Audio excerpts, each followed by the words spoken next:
When Barack Obama arrived at the White House in 2009, he flatly refused to surrender his phone.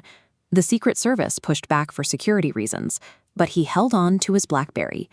At that moment, possessing one of these devices signaled more than a cellular connection.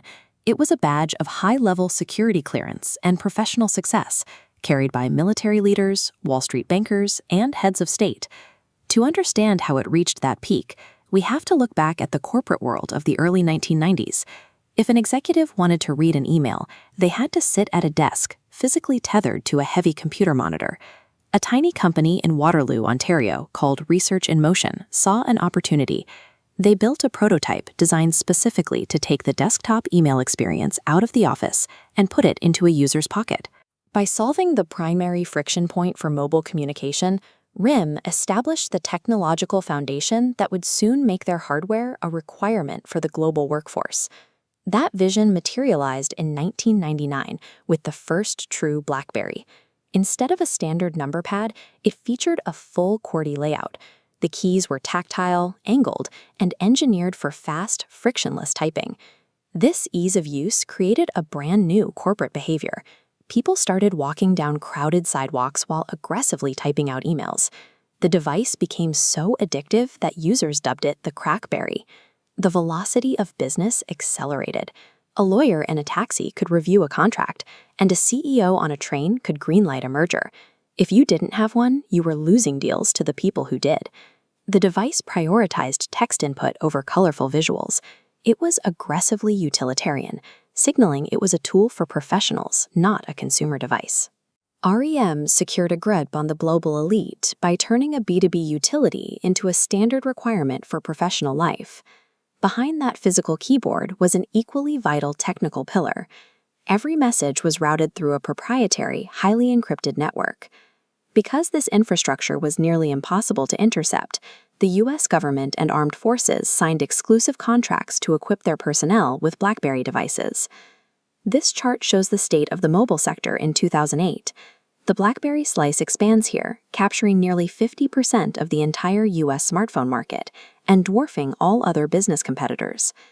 Inside Waterloo, co-CEO Mike Laridades and the leadership team believed this combination of physical hardware and internal security created a permanent advantage in the market. Controlling half the market and the world's most sensitive data incubated a sense of overconfidence. They believed their position was permanent. Then came January 9, 2007. Steve Jobs walked onto a stage in San Francisco and announced a device that replaced physical keys with a software-driven multi-touch interface. Back in Canada, BlackBerry co-CEO Jim Balsillie laughed at the threat. He looked at the iPhone's battery life, its lack of a keyboard, and its weak enterprise security, and dismissed it immediately. RIM evaluated the new device strictly through the lens of what an IT department wants. Since the iPhone failed the standard enterprise checklist, Waterloo leadership concluded it posed no danger to their business. They missed the fact that everyday consumers did not care about military-grade email servers. The public wanted a beautiful, glowing window to the internet right in their pockets. Soon, the barrier between home and the office collapsed. Executives bought iPhones for personal use and pressured their IT departments to let them connect those personal devices to the corporate network. Waterloo scrambled to respond. They rushed out touchscreen phones and even a tablet called the Playbook. But the execution was flawed. The Playbook, built by the leaders in enterprise communication, shipped without a built-in email application. Then their core reputation for reliability cracked. In 2011, BlackBerry servers crashed for 3 straight days, cutting off millions of users and shattering the trust of their global partners. They made one final push with the BlackBerry 10 operating system, but the developer ecosystem had already moved on. By 2016, the company stopped manufacturing its own hardware entirely. The specific physical keys and security walls that built their market dominance became the constraints that prevented them from adapting. By assuming they knew what users needed, leadership stopped asking what the customer actually wanted next.